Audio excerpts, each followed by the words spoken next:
Now let's dive deep into this big LGBTQ plus story for today. I'm Faye Watt, and let's queer up South Florida and Florida.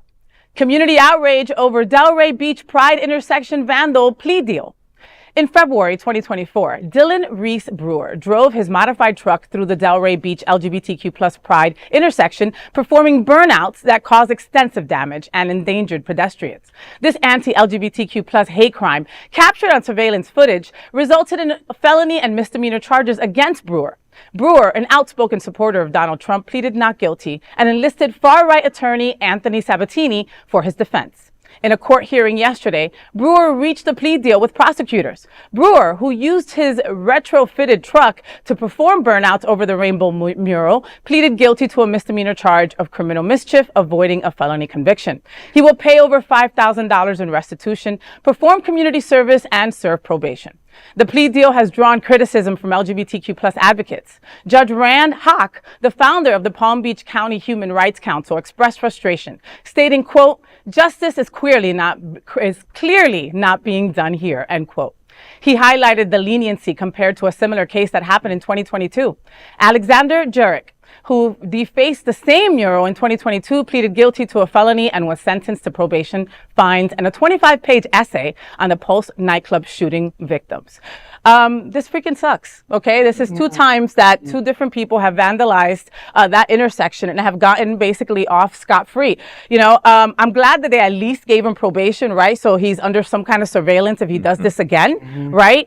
But it's not enough. It really isn't.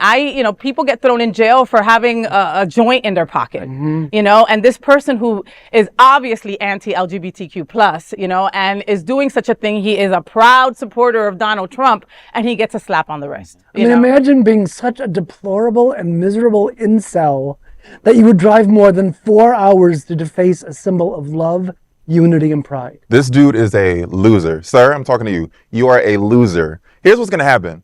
Nobody's going to remember what you did. Nobody's going to remember the situation. But you did just lose out on $5,000 for pulling a stunt that nobody cares about. This not going to scare us. We've been through worse shit. We've undergone worse shit. We will be enduring worse shit. This ain't shit, sir. So you are a big incel loser that wasted gas, time, and money.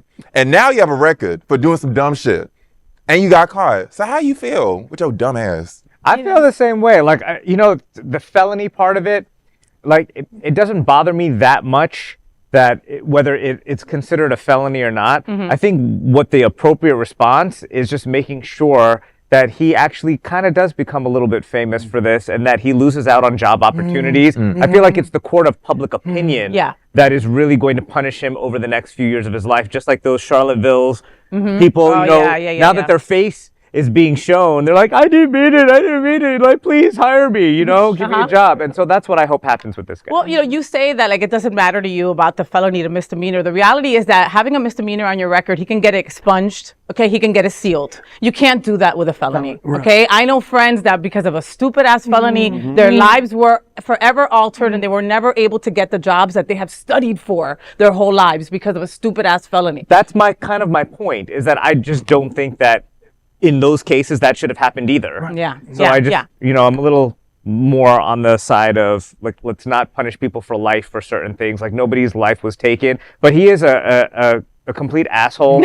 And I think that the world needs to know this, and he should be punished appropriately in the court of public opinion. So his name is Reese Brewer. So you can remember who he is and look him up, all right? He does have, he's got to do community service. So he'll be out there somewhere in a jumpsuit and we could, like, throw things at him and make fun. He'll be picking up dollars at the drag shows. He's going to be the next stage kid in that alibi. Imagine if that was community service. Can you imagine? You have to be the stage kid.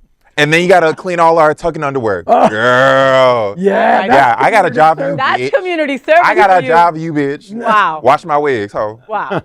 Well, that is a big LGBTQ plus story for today. There is no other queer nonprofit media platform like this in the entire world. Support our LGBTQ plus stories by subscribing and sharing Queer News Tonight.